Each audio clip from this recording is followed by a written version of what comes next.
at cspan.org. Washington Journal continues.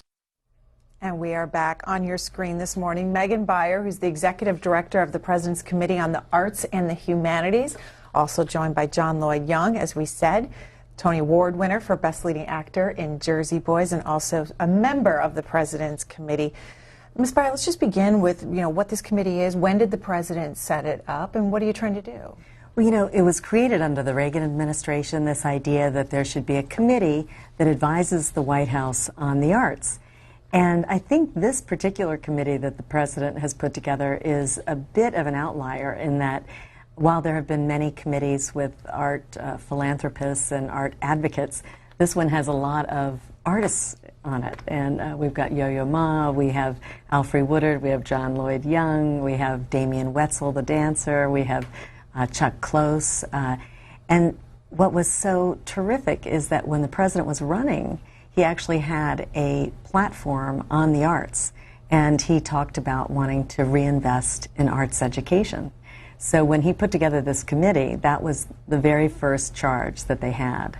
And the artists were very excited about it. And so they produced a report that was, reinvesting in arts education. And so all of the recommendations from that report were so compelling that they went out and put together an 8-school pilot program to prove the point that the arts are not an add-on, that the arts can dramatically change a school and are a critical tool for education reform. And that's called the Turnaround Arts Program. It's the Turnaround Arts Program. We'll talk a little bit more about that. But first, John Lloyd Young, talk about how you came about to serve on this committee and why you wanted to do so. Actually, so I was a second-term appointee to the committee, and Turnaround Arts had already started its pilot program, and my friends who were connected to the committee here in Washington had told me about it. I did some arts advocacy for the National Endowment for the Arts, their blog, and discussed my own experience with arts education. And so Turnaround Arts was something I was interested in before my appointment, and probably part of the reason that I got involved. Yeah. So immediately I was involved with the program and became a mentor to some of the new schools that were folded into the program. Talk about your experience a little bit, where you've been, what you've seen with this Turnaround Arts Program. Well, and as Megan said, some of us are artists and we're not educators. Most of us are not educators, we're working artists. So I had some preconceptions going into the program. I had 2 schools in Des Moines, Iowa, 2 elementary schools. And I just assumed that if there was a problem in a school, it was a turnaround school, that it had something to do with the quality of the teaching. When I got to Des Moines, I realized that that school district, their major problem was not in the teaching, but they have a lot of mobility. A lot of migrant workers go through there. There are families that, because of their economic situation, have to move a lot. And so that what's difficult for that district is tacking the students down and having a sense of continuity for them. And the turnover rate is so high that the teachers are fantastic but challenged by that. So, what were you able to do then for the school and the children, given that challenge? Well, I found that in every district is different, because I have a school, Walker Elementary in Broward County, Florida, and they have different challenges. So I found that it's a particularly American challenge in Des Moines. If you look at the classroom demographics, there are kids from all different backgrounds, and some of them don't speak English at home. And so there's in some cases a language issue. And I found in Des Moines that the arts are sort of a way of bringing everybody to the table in an equal way, so that a child is not left behind because of a challenge with language, and everyone can express themselves and become part of the discussion. Mrs. Beyer, why is it that the government should have a role in arts in public schools, and especially at this at this presidential committee level? And because of this Turnaround Arts Program, what are you being told about the program and its efforts? Well, it's about competitiveness in the United States, and in fact that was how the President framed it when he talked about his platform running for president in 2008. He said, the future will be a future that will be inherited by the innovators. And America has always been an innovation culture, and we have always dominated in those industries that require innovation. And he was concerned because there had been decades of this gravitation to more and more testing in the schools and narrowing our vision of what education was about to kind of this smaller spectrum of academic courses. And he felt that we were missing the idea that to stimulate this innovation, you need the arts, you need that creativity, and that it's always been an American strength. What's also interesting is that 60% of the dropouts in America, and dropout rates are very much tied to our skilled worker pool and our competitiveness, come from the schools that Turnaround Arts works in, these schools that are in underserved communities, the lowest 5% performing schools in America. And so to see the kinds of results that we have seen in those specific schools shows that there's real promise for improving our competitiveness. Booz Allen Hamilton did a study of our first 8 pilot schools and found that the proficiency scores for math went up by 23% in those schools. The proficiency scores for reading went up 13%. And then all the metrics on parent engagement, attendance, building community in that school, all of those went through the roof. And so it was sort of a study, the Booz Allen study, that has been cited as education policymakers have started to rethink the way we do education in America, which is reflected in this new Every Student Succeeds Act. We're talking about arts education this morning. Megan Beyer, who's the Executive Director of the President's Committee on the Arts and Humanities. In 2016, she led the first official U.S. cultural delegation to Cuba to assist the President's policy of normalizing relations there. Former journalist and public policy advocate. In 2007, served as the finance chairman of the Virginia Community Colleges Systems with responsibility for 23 community colleges. She's also the wife of a guest who's been on the Washington Journal, Congressman Don Beyer as well. And also John Lloyd Young, who is actor, singer, artist, and as we said, won Tony for your role as Frankie Valli in Broadway's Jersey Boys. Talk about when you knew that you wanted to be a singer, an artist, an actor. When was that? It was very early on. Just as a toddler, standing up on the kitchen chair, singing. So, and I think that happens for a lot of artists. But also experiences in school and educational experiences. Those were areas that brought a sense of play to the day. And I think that it's easy to forget when you're thinking about test scores and all that childhood is a very special time, and that everyone, I think, agrees that children learn through play. And so the arts in school, singing, music, all of that stuff outside of recess, it's another place for a child to learn through a natural way of learning, which is play. And you can only do that really in those early years of childhood. By the time you get to high school, maybe it's maybe not so acceptable to be playing when you're learning. But I think that's an important element of what we do. And we were down at Walker Elementary School in Broward County, Florida, together, and the teachers were describing to us what the school culture was like before Turnaround Arts, and they had a very big problem with violence and behavior problems. And what we found with the arts, what we do is we come in and they get musical equipment. The National Association of Music Manufacturers provides musical instruments. We get Crayola brings in all the art supplies. Then we bring in incredible training for all the teachers, and we completely reintegrate the entire curriculum. I mean, they teach math, science, everything with the arts. There's like the biology song, the chemistry play, the paint by fractions. So the kids are, as John said, they're actively doing. Elizabeth Banks always says, they're learning with their bodies. She said, that's what happens when I'm in a play, And it's kind of kinesthetic learning. And so for this group of kids who've been in a school that has been a threatening place, suddenly it's a place full of art. You know, the old gray hallways are suddenly, you know, just a backdrop for all this incredible art. And, you know, kids are coming in to go to play practice in the afternoon, and there's music wafting down the hall. It truly brings a joy and a love and a sense of community in a place that didn't have it before. To that point, Yeah, go I'm ahead. sorry, No, it's right. To that point, you know, some of the reading scores are improving, the math scores are improving.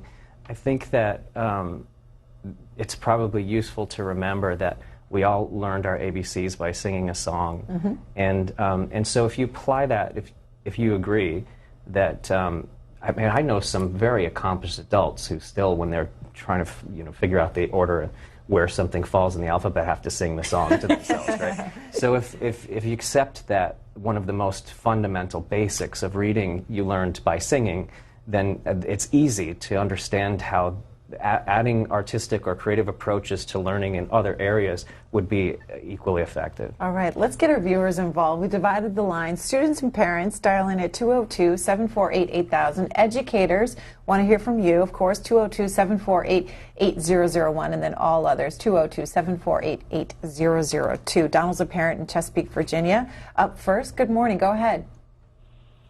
Yes, I'm kind of confused on how the money's distributed throughout the school. I've seen in the past, not too long ago, that your faculties in your sports area, they get millions and millions of dollars to spend on these stadiums just so kids can get concussions and all of that.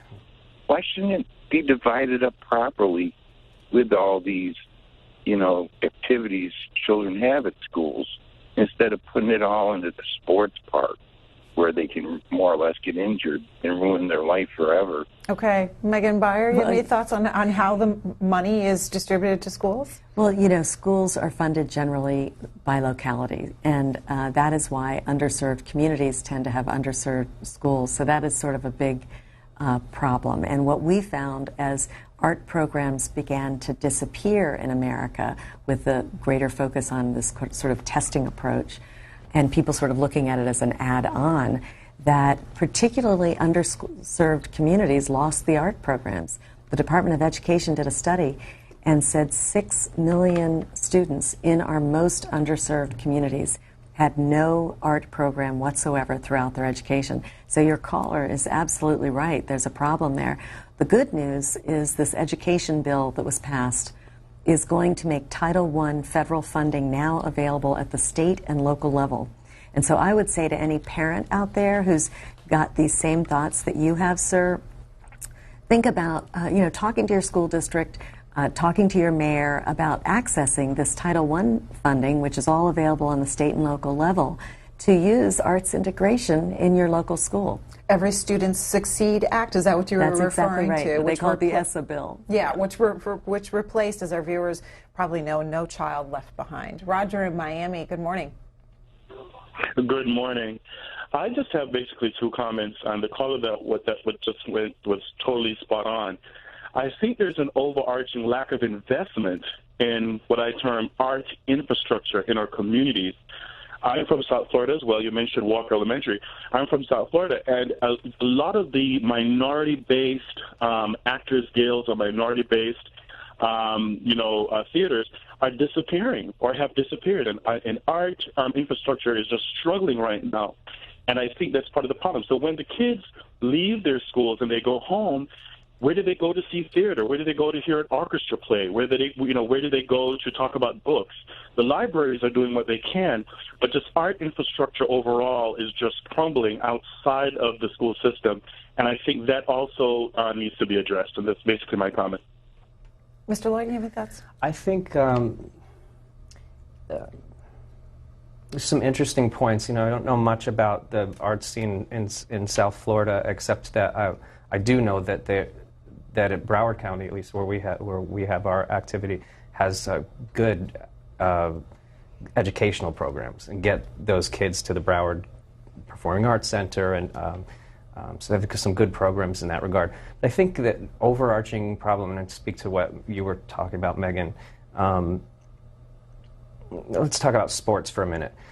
Everyone can sort of get on the same page as to why and how sports are important to a young person. They build character, they build discipline, physical fitness, obviously, teamwork. But it's not so easy. I guess really to remedy the problem is that there has to be more of a dialogue about, and maybe that's on us, as the President's Committee on the Arts and Humanities and people who are leaders in the arts, to discuss how the arts are beneficial, and so that we all are on the same page about how the arts affect a child. And I like to say that you're not likely to learn empathy in a math class.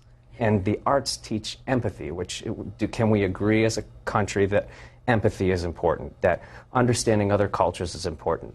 Even building vocabulary of young kids, like what's that?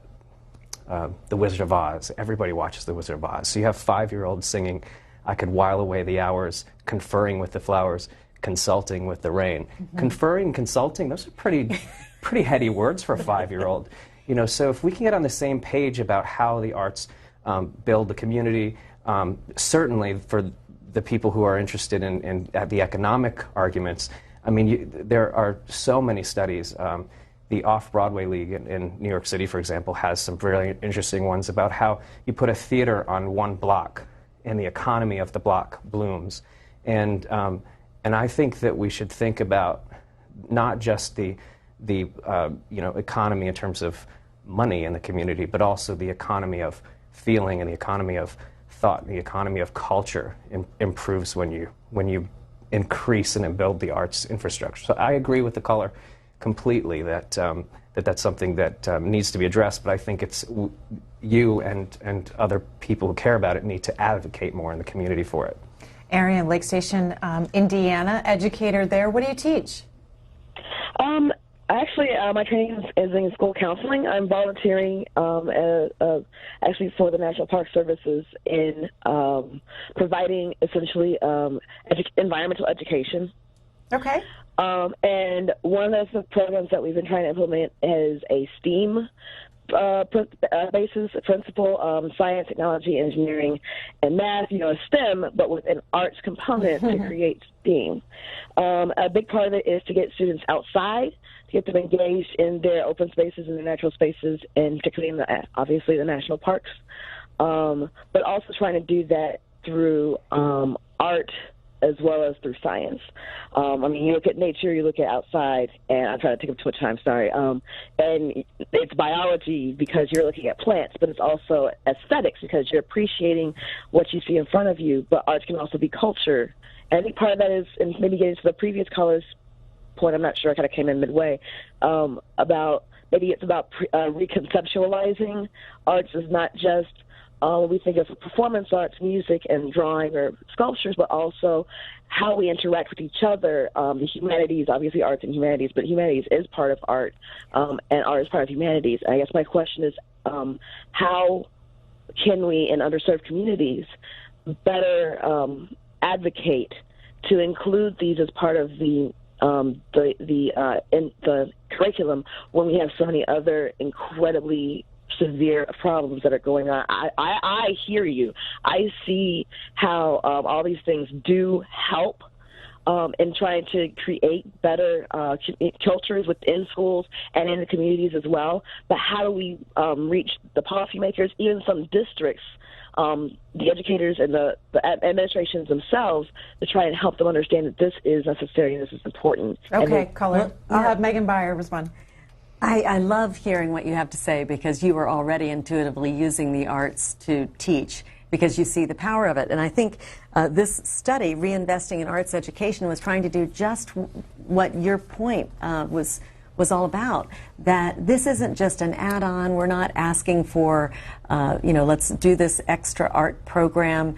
We're saying that if you integrate the arts into the way that you teach, and if you, we also encourage these schools to create an ecosystem in their community, reaching out to the arts organizations that are already there and bringing them into the schools, that you're not only solving an academic problem, you're not just teaching students about the arts, but that you are mitigating some of the discipline problems, you're actually setting those students on a path to finish their education, and the studies show that if a student has been involved in arts education and arts programs, they are more apt to graduate. So there are many problems that are solved through the arts. Arts are transformational, and as they say at the National Endowment for the Arts, art works. And they mean that on many fronts, economic, academically, in our education system, and in many, many ways. Art works. We're talking about art education and funding in schools. Ian in Scarsdale, New York, a student. Good morning. Hi, good morning. Go ahead with your question or comment here. So I'm first of all, thank you very much for taking my call. I'm a student. I play the French horn. And sort of going back to the point, arts education is very important. And going back to the sort of the point that the last caller made, I noticed that, sort of integrating arts education into STEM really helps it to benefit the student. And I see that reflected in sort of the how math and music are sort of mixed, because music is all about dividing up the measure and rhythm and all of that, and it's very much mathematical. And I'm next year I'm going to the University at Buffalo to study engineering, and I'm also good at the French horn, and I think it's also the mix between math and music. Okay. Ian, I want to take that point, and I mean, John, have you seen that on the ground when you were at these schools, that there is that correlation between music and math? Or I know it as a musician. Yeah. There's fractions. Right. Yeah, rhythm is fractions. In order to read music, you have to understand fractions, and music's also very related to language. It's tonal, and it is its own language. So I think that what's interesting to me about, thank you for your call, what's interesting to me about that you're going to study engineering, and I think playing the French horn is actually really useful for going into mathematics or professional mathematics like engineering, just on the basis of this scientifically accepted fact that creativity creates plasticity in your brain. And so if you're doing something creative, you're opening the channels for that kind of intuitive flow that you're going to need when you're approaching something like engineering. And I think, in a more general way, all the arts, including performing arts, someone like Megan and me and yourself getting up here and speaking publicly, getting up in front of a camera, or getting up in front of a group of people and presenting your findings, you're a scientist, or leadership in any field requires the ability and the experience of getting up in front of other people and creatively making your case. So I think one of the things that the opponent, I can't imagine opponents to arts education, but there are. And it's usually just allocation of funds, an argument about whether the government should allocate. I think it's a worthwhile investment because it's engendering leadership skills that we need as a country, and we need to, I think, focus on the idea that kind of practice, if you're willing to get up and do a dance recital in front of all your friends and fall down, later in life, it's not about necessarily building the next generation of dancers or the next generation of painters. It's about building the next generation of leaders who can get up and present ideas to their fellow citizens. Go ahead. You want to add something? I just want to say something about these great artists and how connected they've gotten. When I first heard about the program, I thought, so these famous artists go to these schools. I didn't realize how we completely changed the infrastructure of the school, that we shore up all of their teaching methods. We connect them and create this ecosystem and get them involved in the community. But then the artists, what they're doing, Josh Groban in Chicago did a crowdsourced mural for the front of his school. Last Christmas, Kerry Washington took her school to the Nutcracker. Misty Copeland in New York has had her whole school come to the New York Ballet. And, John has been in the schools so often. Misty did a robocall doing for parent-teacher conferences, and so of course, everybody showed up. And I mean, they have been so creative about the way they have given of themselves. And now, of course, that the administration is over, these artists have made the commitment to stay on for 3 more years. And what is clear to anyone who's been involved in this program is that it's not about, the president asking them to do something. It's been about the kids the whole time, and that they are committed. And, you should see them light up when John comes in. And every artist. Because every artist, but, they know these artists. We're just showing some pictures of the kids as well. Yeah, they feel the attention of the White House, but also of these artists. And then we encourage them and teach the local communities to bring in local artists. It's great for these kids. Can I say something too? That Sure. That you just gave me an idea here. But that, I remember when I was a child that the presidential fitness exam, and if you passed it, you got a certificate. It was signed by the president. I'm not going to say which president signed mine. I don't want to date myself. But I remember, in my small town, getting this certificate signed by the President of the United States, and I felt so proud of being an American. It was a reminder that I'm a citizen of a nation. Mm-hmm. And I think that one of the really salient things I take away from the work with these kids that I see is, especially when we're going into the communities that are struggling the most in our educational system, is that we go there, Josh Groban or Kerry Washington, any of us who go there from this program are proxies for the highest office in the land, the President of the United States and the First Lady. And these kids know that, and they know that their school is being acknowledged and watched and cared for by the leaders of our country. And I think that reverberates through that community, not just the school, but the whole community. And I can say that I remember as a child getting that certificate and feeling like proud of my achievement, physical fitness, but then that set me up for my whole life of continuing to be aware of physical fitness and wanting to be a strong person and a strong citizen. And I think that we're setting these children up also with the idea that their country has their back. And can I just say one other thing about what's happening this week is, First Lady Michelle Obama, everyone I think has a great sense of her and knows how she loves children and she cares about them. And she's visited some of our turnaround arts schools, and she's had them often to the White House for many kinds of things, not just this talent show that we're doing this week. But this week she'll be bringing in 8 of our schools. They'll be performing with a lot of our artists like John, and that again will be another opportunity for them to connect with this Obama administration. Okay, Mark in Norfolk, Virginia, a parent. Good morning. Hey, good morning to all of you and your guests. Wow. As far as what John was saying earlier, I think he's 100% right. I think one is, I think you're going to have to, like you said, make the argument and the case for why, the humanities and the arts are important. But two, also, as we get more entrenched in, unfortunately, this country, as far as on left and right, humanities and the arts forever have always seemed to be a liberal, they call it liberal arts. They consider it to be associated with more liberal thinking individuals. And I think that the funding kind of really trends right up that line. And the second thing is, being a parent of 4, is that what I'm noticing that as we go to the schools where when I came up, we had band at 5th grade, had access to it from 5th grade all the way through, pretty much district-wide. And now you have to pick the school if you want to do band or pick the school if you want to do chorus or strings.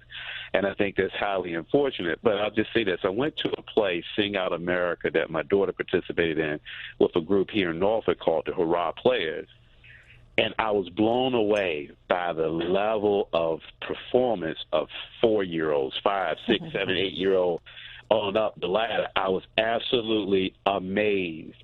And then I take that in contrast to going to like my children's elementary school, over the years, the ones that they had at different levels. And the performances that they have and the plays that they have are cute at best, but honestly, they're not that impressive as far as talent. So when I saw the Sing Out American, I saw 5-year-old young ladies leading a song and a 7, 8-year-old gentleman leading a tap, I was just absolutely blown away. And it's letting me know that there is a major talent deficit that is occurring because we have taken out a lot of the arts, the band, and music, and humanities. Okay, Mark, I have to leave it there because we're getting short on time here, and I want to get in some more calls. Mrs. Beyer, if you want to address what he said, this being a liberal. Well, that's why I started with the idea that it's really about competitiveness. If you look at our the competitors in the marketplace, the other industrialized nations, they don't have these high dropout rates. And we have found through our study and that this is a way to curb that high dropout rate. This goes to the quality of our workforce. If we're looking for innovators, we're looking for creative employees, especially now we need nimble employees. These art programs kind of nurture that kind of thing. The other thing is we have very few women in the sciences, and these STEAM programs that integrate the arts into the education of math and science and engineering seems to nurture those female students that we desperately need in the workforce. Okay. Edith, Owings Mills, Maryland. Good morning. Go ahead. Good morning. I'm originally from New York City, and my children all grew up in New York City. We lived in a poor neighborhood, but what they did have was music classes. My daughter, she played the flute. My son was in the rhythm band. He played the drums, the bongos. In college, he even for a year thought he would be a professional musician, but he realized the talent didn't go that far. His other brother played, he was in the chorus. This, as you said, there is a connection. My daughter is an electrical engineer and also an attorney.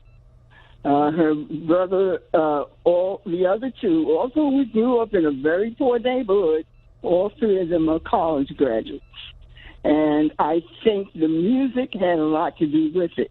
Okay, Edith, I'm going to leave it there so I can get in Beverly as well in Washington, D.C., an educator. Hi, Beverly. Thank you. Hello, how are you? I'm calling because I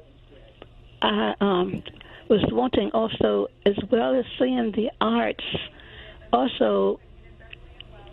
You know what, Beverly, you're confused. You got to turn down that TV and just listen through your phone. That's what causes the confusion because you're getting that feedback. John Lloyd Young, though, what do you make of the two callers? I mean, people see this in their own children as they've grown up and the path that they've taken. I think that's the tricky thing about making the argument for arts education and the arts in general is that it's the arts are an intuitive force. And what's exciting to me, because I'm not an educator, is to see that the committee, before I joined it, had come up with this empirical evidence that demonstrates to those who need numbers what I've always known my whole life, just through experience of arts education myself and just seeing how things come together in my life. I think that's the main thrust of it, is that now we have the empirical evidence for those of you who need it, and, and for the rest of us who understands that the arts are a deeply intuitive, sort of enriching and integral part of what builds a citizen. We need to continue to make these arguments and continue to explain. Sometimes it's very insular when you're talking with people who buy into the importance of it. You need to remember that in this country you have to communicate with your opponents also, and in ways that they can understand.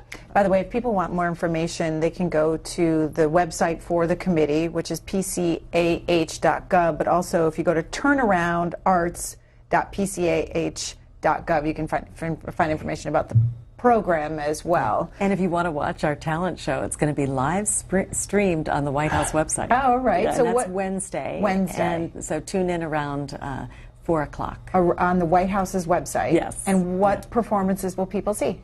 Well, we've got 8 of our schools. I know we have Paula Abdul is going to be performing. John will be with some of the students. I don't want to tell what the acts are. Oh, okay, you don't want to give it away. I'm not giving it away. You got to watch it. Okay. David in Rochester, New York. Good morning. Hi, yes. I wanted to mention another area that the arts help schools is in the teaching of history. And that is, I learned from C-SPAN that the musical Hamilton is, the children are listening to the soundtrack, and they have sent lesson plans about the musical to the schools to help the students learn about how our country was formed.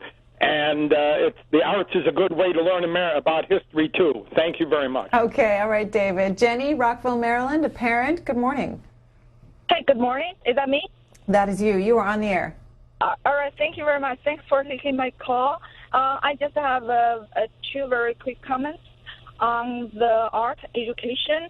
I think it's a fantastic idea, and it sounds very promising. And for all of those, the ideas on education, I think it comes down to the implementation.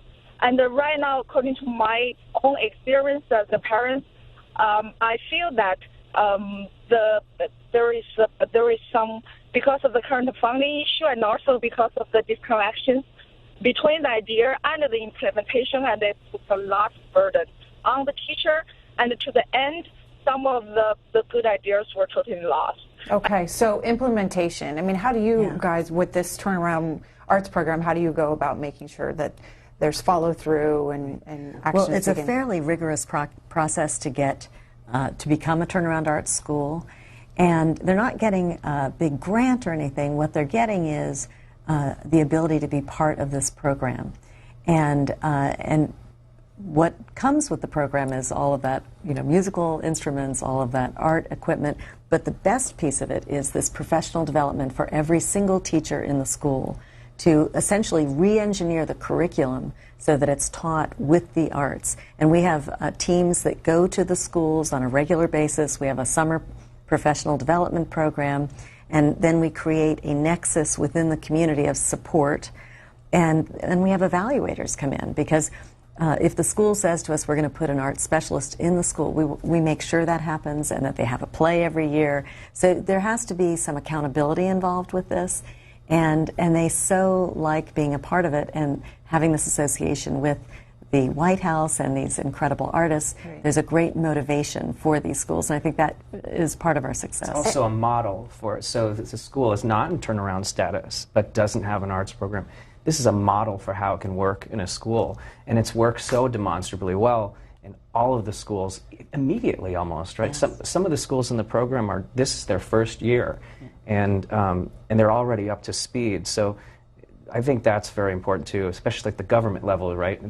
It's a leadership model. How much money are we talking about, and where does it come from? $3 million a year is our budget. We have 68 schools now. Okay. And so that's about $50,000.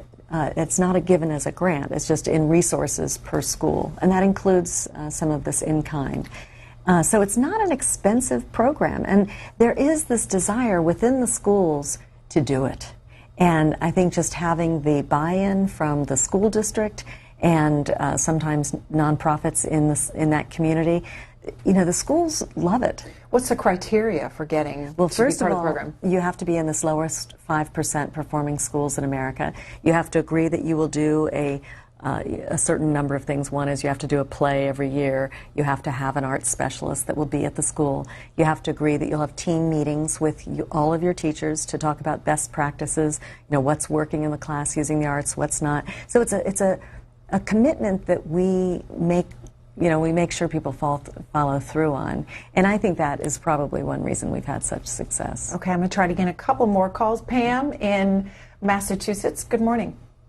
Hi, how are you? Doing well. What's your question or comment? Good. Thank you for taking my call. I just want to mention I played the trumpet in high school and was part of the marching band and started the color guards at our local high school in the 80s with one of my friends. So my question is, how do you think we can challenge our school alumni to give back to the community and help out with the art education and funding in schools? Either one of you want to take that? I think it's a great idea. idea. Right? I think the answer is you. Share that idea with your fellow alumni. I mean, that's what we are supposed to do here, right? I think that's what's so particular about just what I love about this wonderful administration that is coming to its close is that I believe, my interpretation of the leadership of these 8 years is that it's a type of leadership that says, well, we're going to set the bar, and then we want you to go out and achieve it, and make us proud. And I think that that having the idea and then projecting over to Washington is not the point. Having the idea and projecting it to your friends and your community, making it happen on that level, and then programs like this that are working are great evidence for you to bring to your community and make those things happen right there at home. And then I'll throw this in, because with this new Every Student Succeeds Act, there is this Title I money. So if you do find a school that doesn't have an arts program, you could encourage your locality to try to get some of this Title I funding that can now be used for arts integration as one of their solutions for education reform. Okay, Dawn in Massachusetts, a parent there. Good morning. Go ahead. Hi.